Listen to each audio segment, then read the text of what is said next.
दोस्तों आपका स्वागत है हमारे इस यूट्यूब चैनल पर। और हम आपके लिए लेकर आए हैं क्लास 9th का केमिस्ट्री, जो पहला चैप्टर है मैटर इन आवर सराउंडिंग, हमारे आसपास के पदार्थ। तो चलिए दोस्तों, आइए पढ़ते हैं आज अपना पहला चैप्टर। ये क्लास 9th का है, बिहार बोर्ड के लिए, और भी जो भी बोर्ड हो जहाँ पर ये आपका केमिस्ट्री में चैप्टर आते हो तो आपके लिए यूज़फुल होंगे। तो हम देखते हैं कि हम पढ़ेंगे इसमें क्या, हमारे आसपास के पदार्थ, मतलब कि पदार्थ क्या होते हैं, पदार्थ के कितने अवस्थाएं हैं, स्टेट हैं, पदार्थ किन चीज़ों से मिलकर बना होता है। तो चलिए स्टार्ट करते हैं। हम बात करते हैं कि अगर हम चारों तरफ नज़र दौड़ाते हैं, अपने चारों तरफ देखते हैं, तो हमको क्या दिखता है, अलग अलग प्रकार की वस्तुएं नज़र आती है ना, जिसका आकार, आकृति, बनावट सब अलग अलग होता है ना। विश्व में प्रत्येक वस्तु जितने भी जिस सामग्री से बनी होती है ना, उसको नाम दिया गया है पदार्थ। जैसे हवा, हम हवा से हम सांस लेते हैं, हम भोजन खाते हैं, पत्थर, बादल, तारे, पौधे एवं पशु, यहाँ तक कि पानी की बूंद या रेत की कण भी सभी क्या है, पदार्थ। तो पदार्थ एक्चुअली होता क्या है, पदार्थ क्या होता है, पदार्थ वो वस्तु है ना, कुछ भी, मतलब कोई भी एनीथिंग, कोई भी वस्तु होगी जिसमें जो स्थान घेरता होगा, जिसमें खुद का द्रव्यमान होगा, जिसका आयतन होगा, जो हमें होने का एहसास दिलाता होगा, वो सारे क्या कहलाएंगे, पदार्थ। क्या कहलाएंगे, पदार्थ। तो प्राचीन काल में जो मनुष्य थे ना, ये हमेशा उसको ये हम अंदर से जिज्ञासा होती थी आसपास की चीज़ों को समझने की। तो उन्होंने, हमारे जो भारत के प्राचीन दार्शनिकों ने, वो पदार्थ को 5 मूल तत्वों के वर्गों में वर्गीकृत किया था। मतलब बताया था कि वो जो पदार्थ होता है ना, वो 5 तत्वों से मिलकर बना होता है, ठीक है ना, जिसको पंचतंत्र कहा गया है, जिसे वायु, पृथ्वी, अग्नि, जल और आकाश। उनके साथ इन्हीं जो 5 तत्व है ना, वो सभी वस्तुएं मिलकर बनी है। इन्हीं 5 तत्वों से सभी वस्तुएं मिलकर बनी हैं, चाहे वो सजीव हो या निर्जीव हो। उस समय जो यूनानी दार्शनिकों ने भी पदार्थ को इसी प्रकार वर्गीकृत किया था। मतलब जो यूनान देश में रहने वाले थे, जो वहाँ के जो बुद्धिजीवी थे, जो पढ़ने लिखने वाले थे, उन्होंने भी यही बताया कि जो पदार्थ है ना, 5 तत्वों से मिलकर बने होते हैं, ठीक है ना। लेकिन जो एक्चुअली अभी जो हम बात करते हैं, जो आजकल के जो वैज्ञानिक होते हैं, जो आधुनिक विज्ञान होते हैं ना, उन्होंने पदार्थों के जो भौतिक यानी फिजिकल उसका प्रॉपर्टी हुआ ना, फिजिकल एफेरेंस के आधार पर उसको वर्गीकृत किया कि हाँ क्या होता है पदार्थ। तो उनको एक भौतिक और रासायनिक प्रकृति के आधार पर पदार्थ को दो प्रकार से उसको डिवाइड किया है कि हाँ भाई पदार्थ ऐसे हो सकते हैं। आइए हम आगे पढ़ देंगे कि पदार्थ का जो भौतिक गुण के आधार पर हम पदार्थ के बारे में और भी जानेंगे कि और क्या होता है। तो हम पहले बात करते हैं कि भौतिक, जो पदार्थ का जो भौतिक स्वरूप हो वो क्या है, मतलब है कि कैसे बने हैं, कैसे दिखते हैं, उनके बीच में क्या होता है। तो पहला बात करते हैं, पदार्थ जो होता है ना, छोटे छोटे कणों से मिलकर बना होता है, ठीक है ना। तो बहुत समय तक ये सोचा जाता था कि पदार्थ जो है ना, लकड़ी के जो गत्ते के सतह होती है ना, वैसे बनती है, ठीक है ना। और एक अलग विचार था, मतलब अलग अलग टाइप की, जो जाहिर सी बात है, जो आज से प्राचीन काल पहले थी, सबका सोचने का अलग अलग ढंग था, अलग अलग मत था, कोई एक मत पर सहमत नहीं होते थे। तो उनके अनुसार कहा गया कि जो पदार्थ है ना, लकड़ी के टुकड़े की तरह सतत होते हैं, परंतु अन्य विचारधारा ये मानते थे जो पदार्थ है ना, रेत की तरह कणों से मिलकर बने होते थे। इनका ये कैसे, मतलब आगे प्रूफ कैसे हुआ कि जो पदार्थ है वो कण से ही मिलकर बने होते हैं। तो इन्होंने क्या किया, एक एक्सपेरिमेंट किया जा सकता है। तो उन्होंने क्या किया, किसी भी चीज़ का, आप चीनी ले लो, आप उसको पानी में मिलाओ, कुछ देर में देखोगे कि जो चीनी होता है ना, वो घुल जाता है, पानी में घुल जाता है। लकड़ी का सतह तो वो नहीं घुलता। इसका मतलब ये है कि जो भी कण है ना, जो भी पदार्थ है वो किससे मिलकर बने होते हैं, कण से मिलकर बने होते हैं। देख लीजिए आप, यहाँ पर आपको दिखाया गया है कि एक बीकर लिया, बीकर में पानी लिया, पानी में क्या किया, जल में नमक मिला दिया।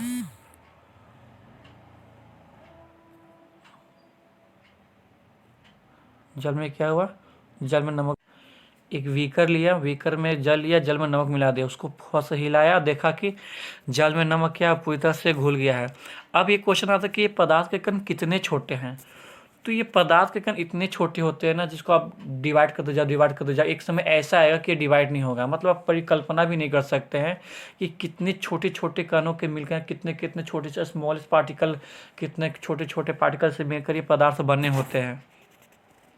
आप ये देख सकते हैं कि एक बीकर लिया है, इसमें कोई आपका पोटेशियम परमैंगनेट मिलाया, पोटेशियम परमैंगनेट को 10 ml इसमें से निकाल लिया, फिर अगले वाले में 10 ml डाल दिया, फिर अगले इसमें से 10 ml निकाल लिया, फिर अगले वाले बीकर में डाल दिया, जो फिर अगले वाले से 10 मिनट अगले में। यहाँ लास्ट तक देखा जा रहा है कि लास्ट तक भी जो सोल्यूशन का कलर है ना वो हल्का हल्का पिंक होते जा रहा है। इसका मतलब ये दर्शाता है कि पदार्थ का कण जो मिलकर बना होता है जिस कण से, वो बहुत ही छोटे होते हैं, जिसको हम एक्चुअली इसको परिकल्पना नहीं कर सकते हैं। ठीक, फिर आता है कि पदार्थ के जो कणों के आवलित इसके गुण क्या है। तो क्या होता है कि जो पदार्थ के कण है ना उनके बीच में खाली स्थान होते हैं। अभी हम कैसे पता लगाएंगे, कैसे समझेंगे कि खाली स्थान होता है। तो देखिए, जब भी हम चीनी को पानी में घोलते हैं ना, तो कुछ समय के बाद चीनी क्या हो जाता है, ख़त्म हो जाता है, दिखाई नहीं देता है, उसका क्रिस्टल हमको दिखाई नहीं देता है, उसका कण दिखाई नहीं देता है। इसका मतलब ये हुआ है कि जो चीनी का जो कण है ना वो पानी के कण में क्या हो गया है, समावित हो गया, घुल गया है। इसका मतलब कि जो पानी था उनके कणों के बीच में, हम जब भी जानते हैं कि जितने भी पदार्थ, पानी भी पदार्थ है और पानी भी पदार्थ भी, और पानी भी क्या है, पदार्थ एक पदार्थ है जो कणों से मिलकर बना होगा, उन कणों के बीच में खाली स्थान रहा होगा। इसलिए जो चीनी जो होगा ना उसमें क्या हो गया, उसके खाली स्थान में जाकर खाली स्थान में चला गया होगा, जिसके कारण क्या होगा, कुछ देर के बाद हमको पानी में चीनी नहीं दिखाई देता है। दूसरा और सेकेंड आता है कि जो पदार्थ के जो कण है ना हमेशा क्या होते हैं, गतिशील होते हैं, मतलब हमेशा वो मोशन में रहते हैं। इसको भी हम समझ सकते हैं, देखिए इसको भी समझ सकते हैं कि एक अगरबत्ती ले लाइए, उसको जलाइए नहीं, उसको कोने में रख दीजिए, मतलब रख दीजिए, उसको अब नहीं जलाइएगा तो वो उतना दुर्गंध नहीं देगा, मतलब जो भी सुगंध होगा उसका जो स्मेल होगा वो स्मेल आपके पास नहीं आएगा। लेकिन जैसे उसको हम जला देंगे ना, तो जलाने के बाद आप कमरे में कहीं भी बैठे होंगे, मतलब एक दूर के पास, तो उसका महक आपके पास चला जाएगा, महक उसका आपके पास चला जाएगा। इसका मतलब ये हुआ कि कहीं ना कहीं जो सॉलिड जो भी वो अगरबत्ती था, वो जो पदार्थ था, उसको जलाए, उसका कण क्या हो, उससे अलग हुआ, अलग होने के बाद किस में समाहित हो गया, हवा में हो गया। यानी एक जगह से दूसरी जगह कहाँ चला गया, चला गया हवा में। तो इसका मतलब है कि पदार्थ का जो कण है हमेशा गतिशील होता रहता है। और ये जो पदार्थ का कण है ना, जैसे इसको हम गर्म करेंगे, पदार्थ को गर्म करेंगे, तो इसके जो कण है ना उसके में और भी ज़्यादा ऊर्जा आ जाएगी, और भी ज़्यादा ऊर्जा आ जाए, उसका जो वेग है ना, उसका जो वेलोसिटी है, वेग है, और क्या हो जाएगा, बढ़ जाएगा। ऐसे ही आप एक गिलास ले लो, एक गिलास में ठंडा पानी रख दो, एक गिलास में गर्म पानी देख लो, उसमें उजाला ले लो, कोई भी कलर ले लो, आप देखोगे कि जो गर्म पानी वाला है ना उसमें जल्दी कलर क्या हो गया, मिल गया, जबकि ठंडा पानी में नहीं। ऐसा इसलिए होता है क्योंकि जब जैसे ही आप पानी किसी चीज़ को गर्म करोगे ना, तो उसका जो कण होगा ना वो हाईली एनर्जेटिक हो जाएगा, उसमें काइनेटिक एनर्जी ज़्यादा आ जाएगा, और वो अपने स्थान पर क्या होगा, तेज़ी से घूमना लग जाएगा। इसलिए जब भी हम गर्म पानी में कोई भी चीज़ मिलाते हैं वो जल्दी घुल जाता है। फिर हम बात करते हैं कि जो पदार्थ के कण है ना एक दूसरे को आकर्षित करते हैं, क्या करते हैं, एक दूसरे को आकर्षित करते हैं। तो इस चीज़ को हम ये कह सकते हैं कि पदार्थ के जितने भी कण होते हैं ना, जितने कणों से मिलकर बने होते हैं, छोटे छोटे कणों, उन कणों के बीच में एक बल कार्य करता है। उस बल का नाम होता है अंतर आणविक बल। इंग्लिश में बोले तो उसको बोलते इंटरमॉलिक्यूलर फोर्स कहते हैं। और इन्हीं इंटरमॉलिक्यूलर फोर्स के कारण क्या हुआ, एक दूसरे से चिपके रहते हैं। जैसे कि आप देखिए, एक लोहा ले लीजिए, है ना, एक चौक ले लीजिए और एक रबर ले लीजिए, तीनों को हथौड़े से मारिए, जल्दी कौन टूटता है, चौक, क्योंकि उनके बीच का जो बल होता है ना क्या, तो उतना ज़्यादा मजबूत नहीं होता। लेकिन लोहे की हम बात कर लेते हैं तो लोहे जल्दी से नहीं टूटता है, क्योंकि उनके बीच में क्या होता है, जो कण होता है एक दूसरे से काफ़ी जोर से चिपके हुए रहते हैं, बाकी जो एक बहुत ज़्यादा काफ़ी मजबूती से एक दूसरे को क्या पकड़े रहते हैं और आकर्षित किए रहते हैं। आइए कुछ क्वेश्चन का जवाब लिख लेते हैं। पहला क्वेश्चन पूछ रहा है कि इसमें से कौन से हैं जो पदार्थ है। तो कुर्सी, वायु, स्नेह, गंध, घृणा, बादाम, विचार, शीत, नींबू, पान, इत्र की सुगंध। तो देखिए कुर्सी क्या है, कुर्सी मैटर है, पदार्थ है। वायु भी क्या है, पदार्थ है, हमने कहा था ना, वायु हमको दिखता नहीं है ना, लेकिन हमको वो एहसास तो दिलाता है, उसको महसूस तो करते हैं, एहसास तो दिलाता है ना कि हाँ हम हैं। उसको भी एक आयतन, जैसे गुब्बारे में हवा भर लीजिए तो उसका भी वेट होता है। स्नेह, स्नेह एक क्या है, एक फीलिंग है, भाव है, प्यार है ना, इसको ये आपका मैटर नहीं आएगा। गंध, गंध भी क्या है, एक भाव है, फीलिंग है, वो सुगंध गंध आ रहा है। घृणा भी क्या है, फीलिंग है। बादाम, बादाम आपका मैटर हो जाएगा, पदार्थ हो जाएगा। विचार क्या है, फीलिंग है, तो विचार भी नहीं होगा। शीत, शीत भी नहीं होगा। नींबू, नींबू एक पदार्थ है। पानी पदार्थ है। इत्र की सुगंध पदार्थ नहीं है। निम्नलिखित परीक्षण के कारण बताएं। गर्मा गर्म खाने की गंध कई मीटर दूर से ही आपके पास पहुंच जाती है, लेकिन ठंडे खाने के महक लेने के लिए आपको उसके पास जाना पड़ता है। ऐसा इसलिए होता है क्योंकि जो कोई भी चीज़ जब गर्म होती है ना, तो उसके जो कणों का जो वेलोसिटी या वेग होता है ना, वो बढ़ जाता है। जिससे बढ़ जाता है तो क्या होता है, वो हवा में जल्दी सब फैल जाता है और हमें सुगंध दिखाए। हम लोग उसको सुगंध अपने सूंघ लेते हैं। स्विमिंग पूल में गोताकार पानी काट पाता है, इसमें पदार्थ का कौन सा गुण प्रेक्षित है? पानी काट पाता है इसलिए कि उनके जो द्रव होते हैं ना, उनके कणों के बीच का जो फोर्स होता है, बल होता है, वो ठोस के मुकाबला में कम होता है, इसलिए वो आसानी से उसको काट पाता है। पदार्थ के कणों की क्या विशेषताएं होती है? विशेषताएं तो हमने ये देखा ही। पहले विशेषता क्या था कि जो पदार्थ के कण होते हैं वो छोटे होते हैं। दूसरा क्या होता है कि ये गतिशील होते हैं, हमेशा गतिशील रहते हैं। तीसरा क्या होता है, इनके बीच में रिक्त स्थान होती है। चौथा क्या होता है कि एक एक दूसरे से जो कण होते हैं आकर्षण बल लगाते हैं, मतलब है कि अटैच होते हैं, इंटरमोलिकुलर फोर्स लगता है। आगे हम दोस्तों पढ़ते हैं कि पदार्थ की अवस्थाएं क्या है।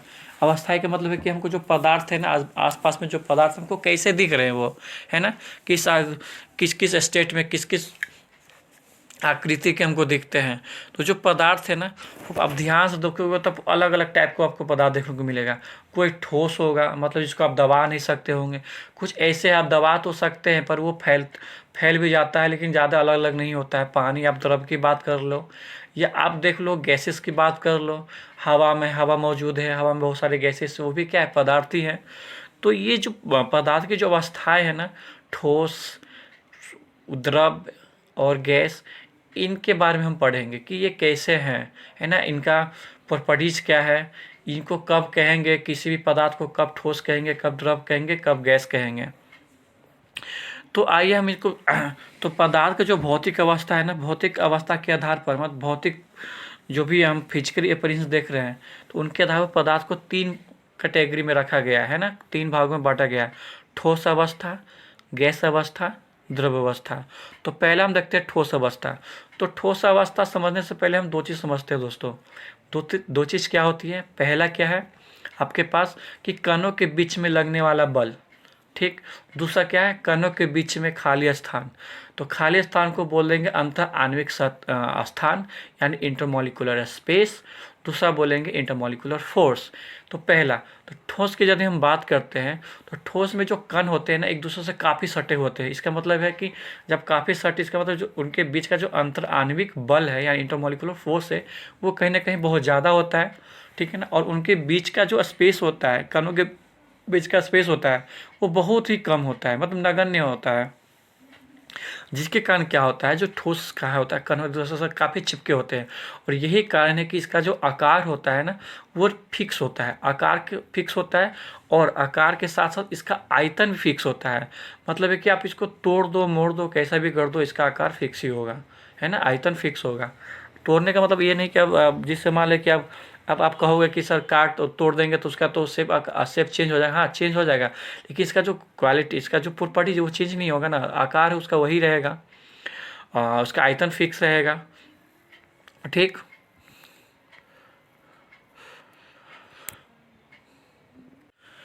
अब इसके इंटरमोलिकुलर स्पेस बहुत कम होता है, इंटरमोलिकुलर फोर्स बहुत ज़्यादा होने के कारण क्या होता है, ये कंप्रेसिबल नहीं होता है। मतलब इसको आप दबा नहीं सकते हैं, इसको आप आसानी से इसको दबा नहीं सकते हैं।